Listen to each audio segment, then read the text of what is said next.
예수님께서 십자가에 죽으셨습니다. 왕으로서 십자가에서 죽으셨죠. 그 백성들을 위해 기꺼이 자신의 몸을 내어 주셨습니다. 주님께서 죽으심으로 하나님과 인간 사이에 놓여 있던 그 높고 견고하고 두꺼운, 결코 허물어질 것 같지 않던 그 담이 허물어졌습니다. 이제 더 이상 십자가는 저주의 상징이 아니게 되었어요. 나무에 달린 자마다 하나님의 저주를 받은 자라. 그래서 십자가가 저주받은 자의 상징이었는데, 예수 그리스도께서 하나님의 모든 진노를 그 십자가에서 다 받아내셨기 때문에 더 이상 십자가에 쏟아질 저주가 없습니다. 하지만 어떤 사람에게 여전히 십자가는 흉물스러운 것입니다. 또 여전히 저주받은 사람들의 상징으로 보일 뿐입니다. 또 어떤 사람에게는 아무 상관없는 그냥 나무 쪼가리일 뿐이죠. 그러나 예수 그리스도를 왕으로 고백하는, 예수님이 구주이심을 믿음으로 받아들인 사람들에게 십자가는 이제는 구원의 상징이고 사랑의 상징이고 은혜의 상징이 되었습니다. 오직 예수 그리스도를 예수님의 하나님의 아들로 그리스도로 고백하는 사람들에게만 이 십자가는 생명으로 역사합니다. 누구나 다 이 십자가를 바라볼 수는 있지만 누구나 다 이 십자가에서 생명을 얻지는 못합니다. 주님의 죽으심 앞에, 주님의 십자가 앞에서 이 모든 것이 결정이 됩니다. 주님께서 죽으시던 그 순간에 제자들도 분명히 거기 어딘가에 있었습니다. 요한복음을 보면 요한이 예수님 가까이에 있었다고 기록하고 있습니다. 요한만 그 자리에 있었을까요? 어떤 이는 가깝게 혹은 저 멀리 모두가 다 예수님을 보기 위해 나아왔을 것입니다. 그러나 그 제자들은 예수님의 죽으심을 보며 끝을 생각했습니다. 이제 다 끝났구나. 그들에게 십자가는 절망이었습니다. 만약에 부활하신 주님께서 그들을 찾아가 주시지 않았더라면 제자들의 역사는 거기서 끝나고 말았을 겁니다. 제자들과는 달리 변함없는 눈으로 주님을 바라보던 사람들도 있습니다. 막달라 마리아와 또 마리아와 살로메를 비롯한 여러 여인들입니다. 이 여인들은 예수님께서 갈릴리에 계실 때부터 쫓아다니며 섬기던 여인들입니다. 그리고 예수님께서 죽으시는 그 상황에서도 계속해서 예수님을 바라보고 있습니다. 이 외에도 수많은 여인들이 오히려 예수님의 제자라고 감히 나서지도 못하고 뒤에 숨어서 그저 예수님의 말씀 한 구절이라도 듣기를 원해서 따라다니던 여인들이 오히려 변함없이 예수님을 바라보고 있습니다. 이 여인들의 시선은 결코 절망의 시선은 아닙니다. 이 여인들은 예수님께서 돌아가심에도 불구하고 주님을 사랑하기를 멈추지 않았습니다. 그래서 이 여인들 중에 일부는 가장 먼저 부활의 소식을 들었고 또 그 부활을 믿을 수 있었습니다.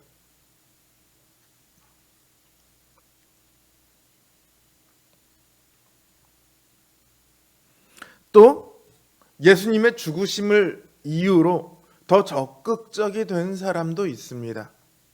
아리마대 요셉입니다. 아리마대 요셉은 산헤드린 공회원입니다. 공회가 지금 어떤 일을 했는지 아시죠? 예수님을 죽이기로 결정한 것이 바로 공회였습니다. 거기 속한 공회원입니다. 그러면서 또 하나님의 나라를 기다리는 경건한 사람이다. 그렇게 마가복음은 기록하고 있어요.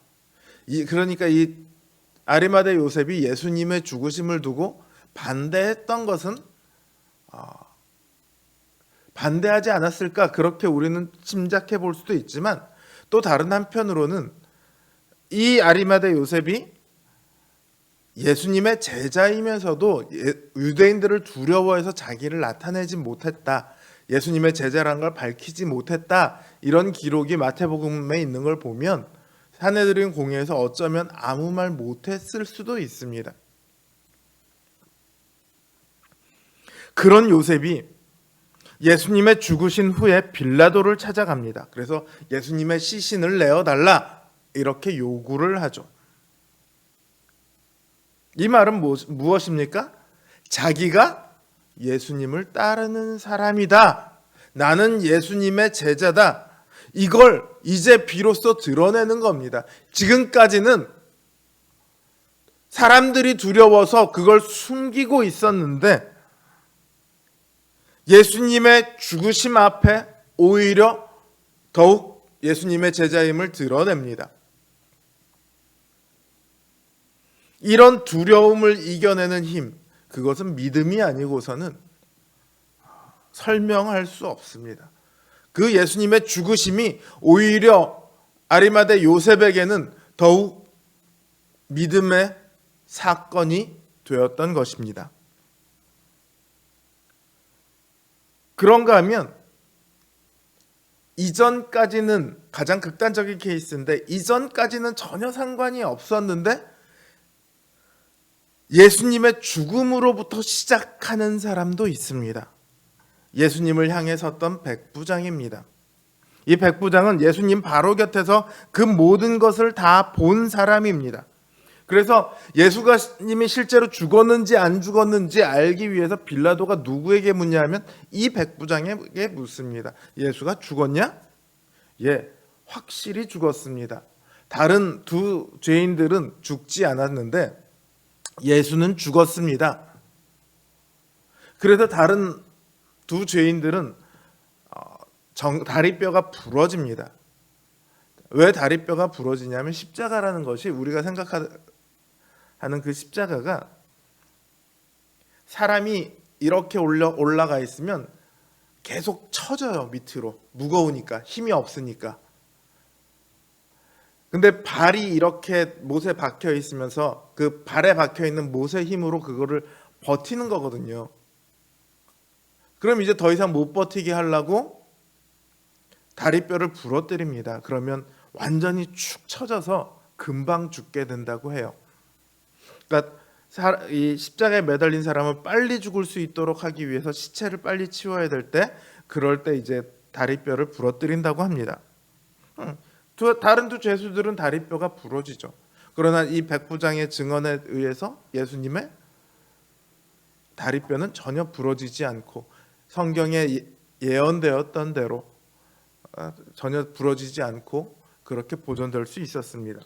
자, 이 백부장이요, 예수님의 죽으심을 가장 가까이서 봤습니다. 그리고 확실히 죽은 것도 확인을 했습니다.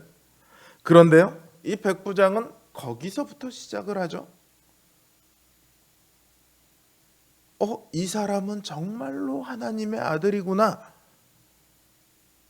그리고 기독교의 기록들에 따르면요, 이 백부장은 이후에 주님의 부활을 증거하는 증인이 되었다고 합니다. 그리고 갑바도기아에서 순교를 했다, 그런 기록이 남아 있습니다. 모든 사람들이 끝이라고 하는 그 예수님의 죽으심, 바로 거기에서부터 시작하는 사람이 있다는 거죠.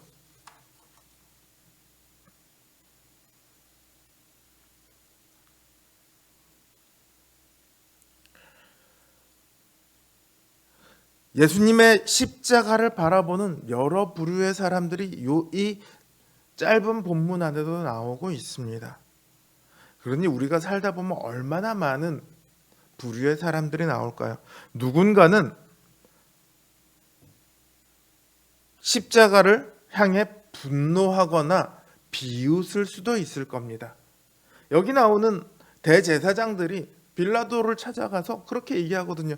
저 시체 좀 빨리 치워주세요. 그 십자가가 얼마나 기뻤겠어요. 그 십자가가 그들에게는 성취의 증거고 자기들의 기쁨의 표식이겠지만, 그래서 십자가를 그들은 얼마든지 조롱하고 비웃었겠지만,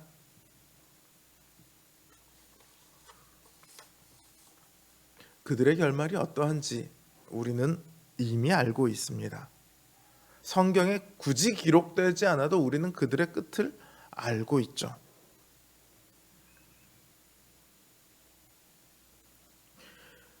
얼마든지 분노할 수 있고 얼마든지 조롱할 수 있고 얼마든지 손가락질할 수 있습니다. 그러나 그 결과는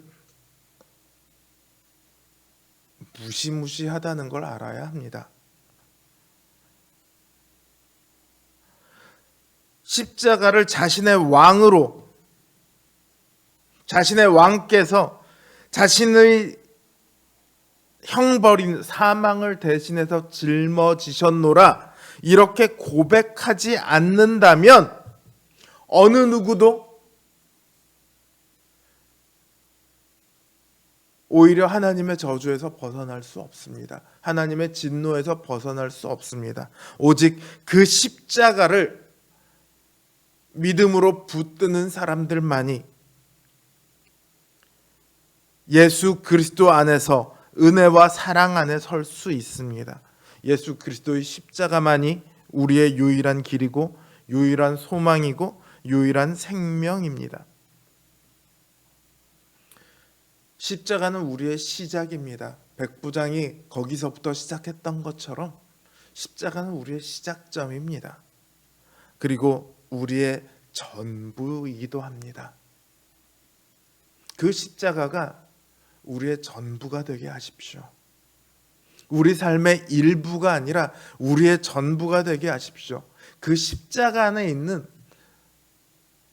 놀라운 능력과 사랑을 믿으십시오. 붙드십시오. 사도 바울이 말하잖아요. 자기 아들을 아끼지 아니하시고 우리 모든 사람을 위하여 내어주신 이가 어찌 그 아들과 함께 모든 것을 우리에게 은사로 주시지 아니하겠느뇨. 십자가 안에 우리가 바라는 것들보다 훨씬 좋은, 하나님이 모든 것이라고 표현하실 만한 그런 것들이 다 놓여 있습니다. 십자가 안에서 항상 평안을 얻는 저와 여러분 되시길 주님의 이름으로 기원합니다.